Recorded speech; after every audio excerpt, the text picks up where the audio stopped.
can I offer you a thought that might make you a little uncomfortable? Your relationships are telling you the truth. Not the truth about who you are, the truth about the field you've been living from. Every single relationship, your marriage, your romantic relationship, your friendships, your children, your business, maybe your clients, your team, maybe it even is your parents, even your relationship with yourself.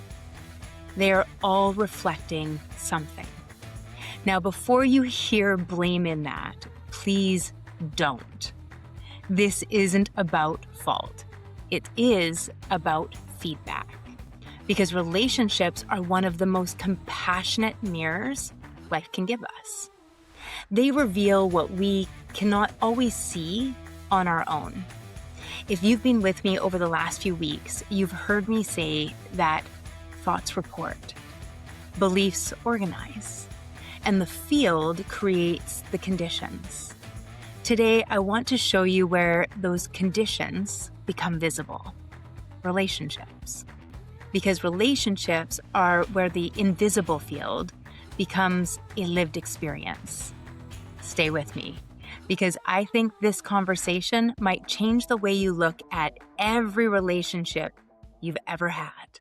Hello, and welcome back to the Aligned Human Project. This month, we've explored one central idea: field before form. We've discovered that our lives don't begin with circumstances. They begin with meaning. See, meaning creates beliefs, and beliefs create the field. The field creates the conditions, and the conditions shape the experience we have of life. Today, I'd like to bring all of that into one place: relationships. Because if the field is invisible, relationships make it visible. Relationships do not create your field. They reveal it. That's one of the greatest gifts another human being can give us. Not because they're always comfortable, but because they make us aware. One of the questions I ask clients all the time is incredibly simple. What's the opportunity? Not who's wrong. Not how do I make this stop? Not why are they doing this to me? What's the opportunity? Can you feel the difference? Because every relationship, it offers one. Every single trigger offers one. Every conflict offers one. Every disappointment offers one. The opportunity isn't always to stay. Sometimes the opportunity is to leave. The opportunity isn't always to forgive immediately. Sometimes it's to establish a healthy boundary. The opportunity isn't always reconciliation. Sometimes it's clarity. What matters is that every relationship gives us information. The question is whether we'll use that information to defend our current field or become curious about it. That's why I often say the obstacle is the way. Not because suffering is the goal, because obstacles illuminate the places where awareness is ready to enter. Relationships do exactly the same thing. They illuminate the parts of us that are asking to become more conscious, not to shame us, to liberate us. Human beings are profoundly relational. Our brains develop in relationship. Our nervous system regulate in relationship. Our earliest beliefs about ourselves are formed through relationship. Psychology has shown that attachment experiences influence how we perceive safety, closeness, conflict, and trust throughout life. Interpersonal neurobiology demonstrates that our brains are continually shaped through connection with other people. We are constantly influencing one another, emotionally, physiologically, behaviorally, this isn't a weakness. It is humanity. From the perspective of field and form, relationships become living feedback systems. They don't simply tell us about another person. They reveal the beliefs, expectations, emotional patterns, and nervous system responses we're continuing to carry within ourselves. That's why awareness is so powerful. Instead of asking, how do I change them? We begin asking, what is this relationship helping me become aware of within myself? That single question transforms relationships from battlegrounds into classrooms. And every classroom offers an opportunity to remember who we truly are. I'm going to share with you something I've talked about for the last little bit. I like to make sure that I remain humble. So I love to share when I have a human moment. So I tend to ask in the morning, what do I need to let go of? So the show me prayer. So show me where I have work to do. Show me what is the next thing that is blocking me from being in flow, from creating what I desire. Depends how I want to ask for the day. So I ask this pretty much every day. So I asked the question one morning, show me what I need to let go. Show me what I need to become aware of about myself that I need to release. So I get in my car and I'm studying the five elements. I'm always studying them. I go deeper and deeper into the dive. And as I'm studying at this time, I'm listening to a book called The Power of the Five Elements by Dr. Charles Moss. And I'm listening to it on my book. I have it in writing because I'm a little bit of a study freak. And I'm listening to it in my car as I'm driving. And I'm driving on my way to work, and then I'm going to a speaker summit. So I'm going down the road, and he starts talking about how wood elements, which is my dominant element, wood elements, their stress responses are anger, irritation, frustration, and resentment. And if they don't deal with it, then it can turn into hostility and grudges. And I'm thinking, my God, we don't sound very nice. And as I'm listening to him, he's talking about these grudges that we can carry and how important it is that we let them go and the steps to releasing. And I'm thinking to myself, I don't really think that's me. Like I don't really hold grudges. So anyways, I'm driving, I'm still listening to him, but it's kind of there in the background as I'm not really taking anything personal from it. I'm not getting any ahas yet. So anyways, I'm driving down the road, I turn the corner, and as I turn the corner, there is a transit bus right in front of me. And on the back of the bus is this woman. And as I see the bus, I roll my eyes and I'm like, ugh. And as I roll my eyes land on my stereo of my vehicle. And all of a sudden, it's like ding, ding, ding. And I look at the bus again and I burst out laughing. And I'm like, got it. Here is this woman that I'm holding a grudge against. And I would call it what would be a mild grudge. In other words, it's not something I talk about. It's not something I vent and rant about. It's just something that irritates me. And I just haven't let it go. And it's like, I don't know, 12 years old. And it's just that way that a situation got closed down and what I found to be disrespectful. And the thing is here, and the reason I'm telling you this in this moment is the woman was not the lesson. The grudge was. And life wasn't sending me a punishment. It was actually responding to my quest. It offered me awareness. So the first thing that we can do when we want to understand more is we say, show me. And then life will answer through all these beautiful ordinary moments, usually in relationships. And the trigger, it reveals the field. And this creates this space for us to transform the trigger into an opportunity to let go. Life isn't trying to catch us. Life is continually trying to show you where you're finally ready to see. One of the most compassionate things I have ever realized is this. Life is not happening to you.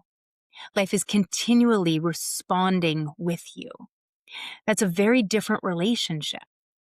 When we believe that life is happening to us, so every difficult person becomes an obstacle, every disappointment becomes evidence that something has gone wrong, every trigger becomes something to avoid. But the moment we understand that relationships reveal the field, everything changes. The difficult conversation isn't interrupting your growth. It may be your growth. The disagreement isn't always the problem. Sometimes it's revealing the belief that you've been carrying. The criticism isn't always the attack. Sometimes it's exposing a wound that's ready to be healed. The opportunity isn't found after the trigger. The opportunity is often hidden inside the trigger. That's why one of the questions I ask more than any other is, what's the opportunity? That question moves us from blame to radical self-responsibility, from reaction to participation, from survival to sovereignty. Our brains are prediction machines. You've probably heard me say this quite a bit. Every moment they're comparing what's happening now with what has happened before. If previous experiences taught us that conflict wasn't safe, the nervous system prepares for protection before we've consciously even thought about it. The body tightens, the breath becomes shallow, the attention narrows, and we begin reacting to a memory rather than responding to the actual present moment. This is one of the reasons mindfulness and heart coherence practices are so transformative, because they create enough physiological safety for awareness to enter the system. When awareness enters, the automatic pattern is interrupted. Free will becomes available. We don't become free because the trigger disappears. We become free because we are no longer completely identified with the reaction. That's why I often say awareness reveals and alignment chooses. The trigger has not changed. The person meeting the trigger has. And that changes everything. So let's go back to this show me. So my habit in a daily practice used to be trigger me. In other words, show me where I need to release. Instead, I've shifted now to show me what I need to let go of. So the idea here is, instead of digging through that room that's within us, so if you're just joining us, the theory that I have, or the parable I'll give you, the vision that I have, is that we all are born with this room, this sacred room within us. The ancient shamans would call it the sacred space within. The mystics often call it the interior castle. So here we have this room that's within us, and we all have one. We're born with it. And our room comes pre-furnished. It comes with hand-me-downs from our family. We would call that epigenetics and ancestral wounds. It comes with things that have been donated by the community. Maybe it's a mother wound. It's something to do with gender or race. And so the room comes pre-furnished. And as we're growing, especially in the first 8 years, we're furnishing our room. We are making meaning of experiences that we're going through. And we compile these meanings as beliefs, and we put them all in the room. And so we furnish and make the room very uniquely ours. And so here we have this room. And then as we move through adolescence, we start getting a little bit messy with it. Somebody crossed you and proved that you're unlovable, you toss it in the room. You just kind of throw things willy-nilly everywhere. And you just open the door and you toss it in. Every heartache, toss it in. Every time you were disrespected, toss it in. And we fill this room up. And we're kind of aware of the room, but we don't really think about it. We don't really want to think about it. Until one day you're reading a book or you're talking to somebody and they go, hey, there's a light switch in your room. And you hit the switch and you get awareness, which is light. It's pure information. And you become really aware of the state of your room. Now, many of us, when we do this, we think like we're going to be on a spiritual path. I want to know. I want to know. We open the door, maybe in our first meditation, and we go, holy shit. And then we shut the door and we pour ourselves a glass of wine. Something along that lines. That could be watching TV, numbing out with a video game, whatever your coping mechanism fancy is. So here's this room within us, and our job is actually to empty the room. And we can empty the room in this lifetime. It seems like an overwhelming task. It's kind of like you open the door to a hoarder's house and you're like, I don't even know where to begin. And so often we start digging at ourselves. What do I need to release? And it kind of disrupts our lives.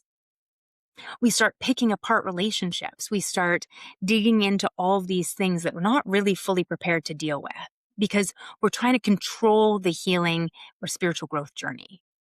But instead, what we can do is we can use what is the show me prayer. Now, I didn't create the show me prayer. It's been around for forever. My coach uses it and suggested we use it. So I started using it. And so it's been around. I don't even know where it began. So the show me prayer is show me where, show me what I need to know, show me what I'm supposed to be doing, show me what is the next step. So we can use it in lots of ways. And I often use it as show me what I need to let go of next. Show me what I need to be aware of myself that is maybe hiding in the background. So hence that story of the grudges. And so I often do it first thing in the morning. I do a bit of a brain dump, just kind of clearing my field, my mind. So that's what we refer to as our personal field, is the field of mind. And so that includes your thoughts, your emotions, your beliefs, your identity, your perceptions, all of that stuff that's subtle is your field. And then we have the quantum field, which could also be understood as the mind of God. And our mind is interacting with each other's minds and with the field of mind that is the mind of the universe. So here we go. We're going to empty out our room. And rather than digging in and trying to figure out what things should be pulled out next, we just simply ask. And we start co-creating our life. And this is how we can instead practice presence as power instead of control. And by doing presence and a show me prayer, we're actually going into a flow state with healing rather than a forced state of healing. So instead of the force, we begin the day by becoming super present. We begin to have some appreciation. We settle the nervous system, do some heart coherence breathing. And then we simply ask, show me. Show me what I'm ready to see today, what I'm ready to be aware of. And so here I am. In this last case, I'm driving, I'm listening to this book, hearing the imbalances of wood holding grudges. I turn the corner and I see a bus with this person's face on it. I have to run into her. I didn't have to have somebody pick the wound. I didn't have to remember it and pick it out and have a whole bunch of shame. It was just there. Life beautifully unfolded. And because I asked the question and kept my awareness open without having a preconceived notion of what it should look like, I was able to be there in the moment and say, got it.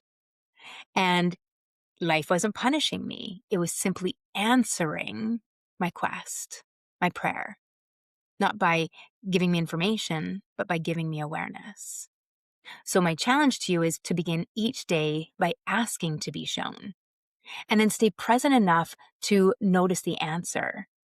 Triggers become invitations instead of interruptions.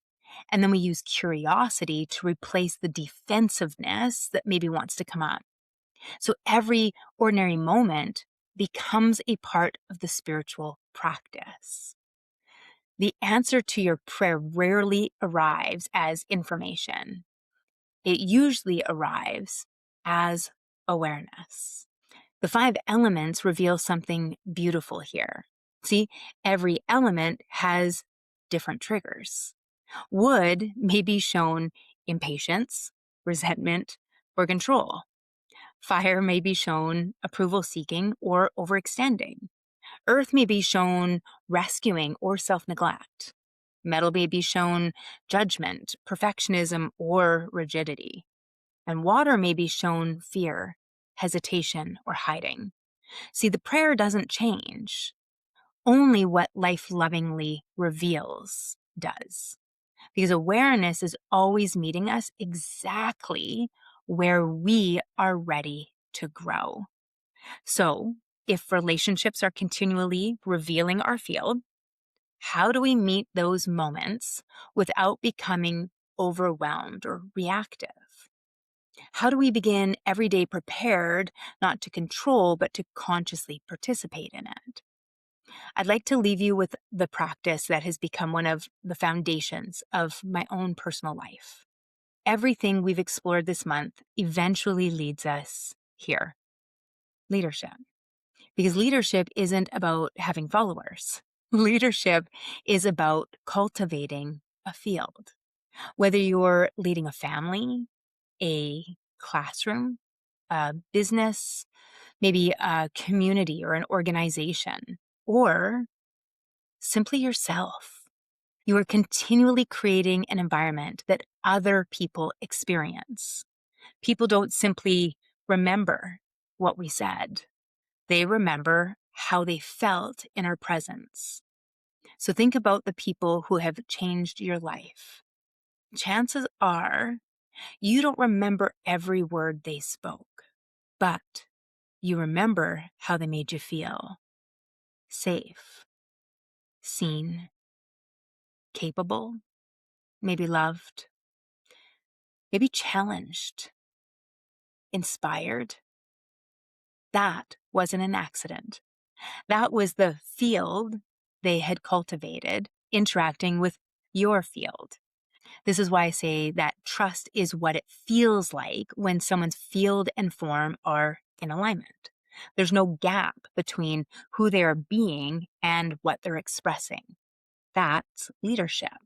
That's not performance. It's presence.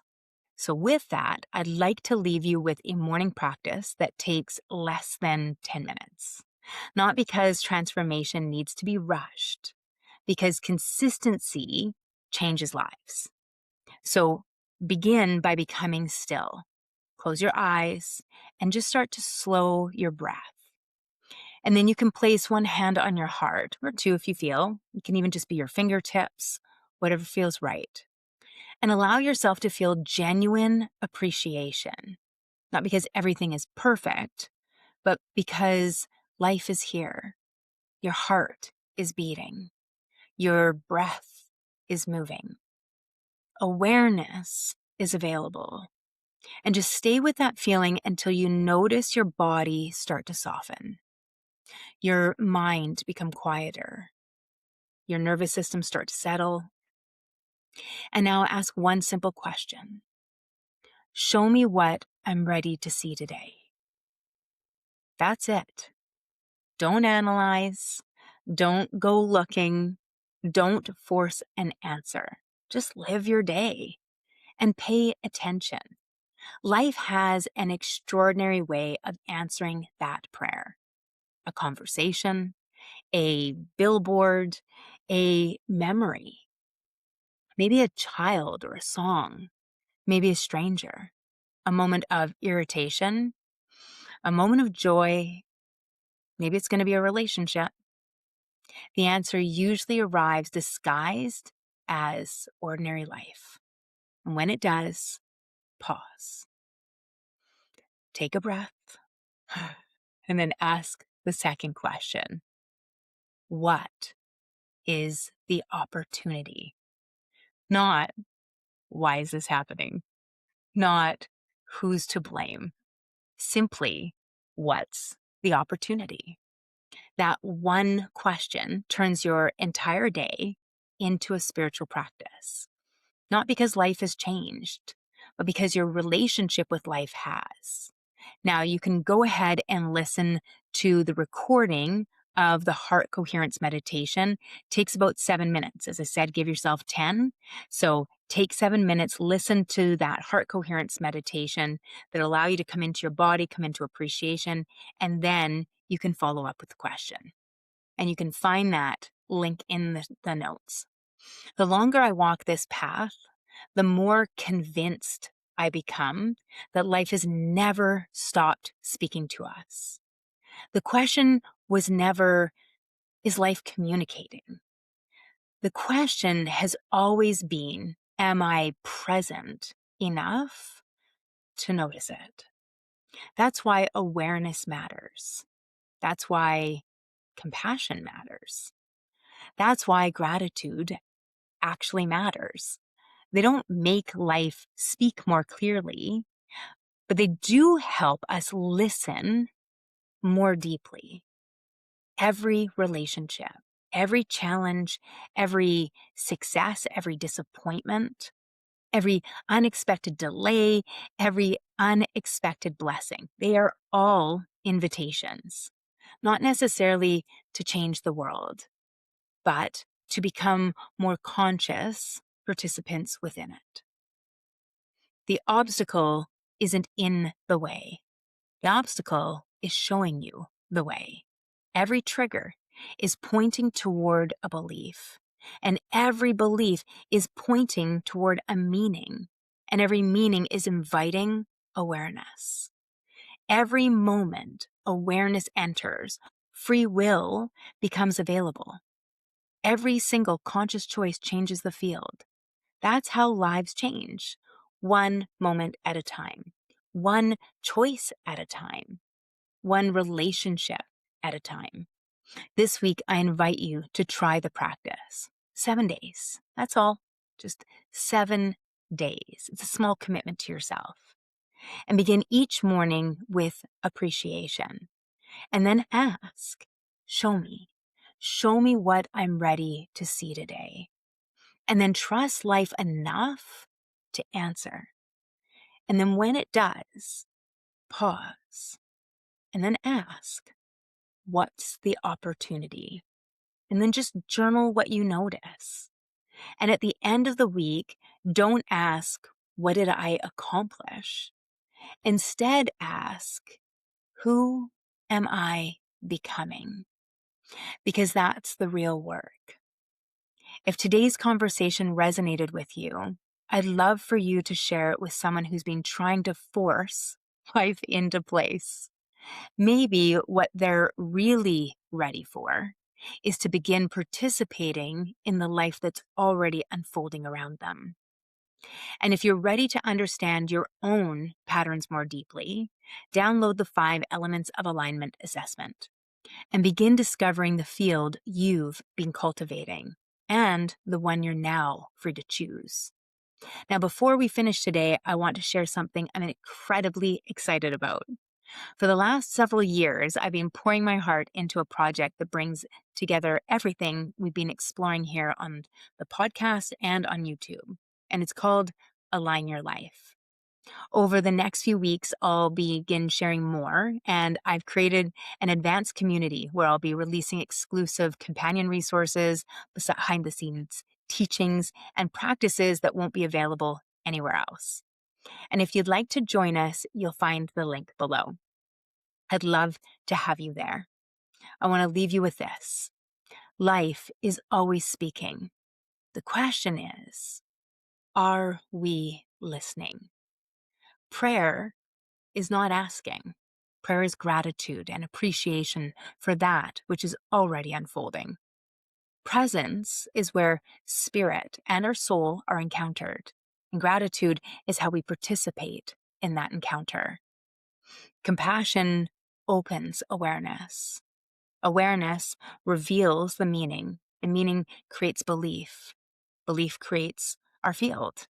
And the field creates the conditions. And the conditions produce the symptoms in our relationships, in our body. And the symptoms point us back to the meaning. So free will is the sacred gift of consciously choosing our relationship with every moment life places before us. Repeated conscious choice is alignment. And alignment cultivates coherence. Coherence transforms the field, and the field transforms the life we experience. This is practical spiritualism, not escaping life, participating in it, not waiting for miracles, although they're awesome, becoming the space in which miracles naturally unfold. You are the witness. Relationship is why you are here. Choose your field with love. Meet life with gratitude. And remember, The obstacle isn't the way. The obstacle is showing you the way. You shape your field shapes your life. I'll see you in September.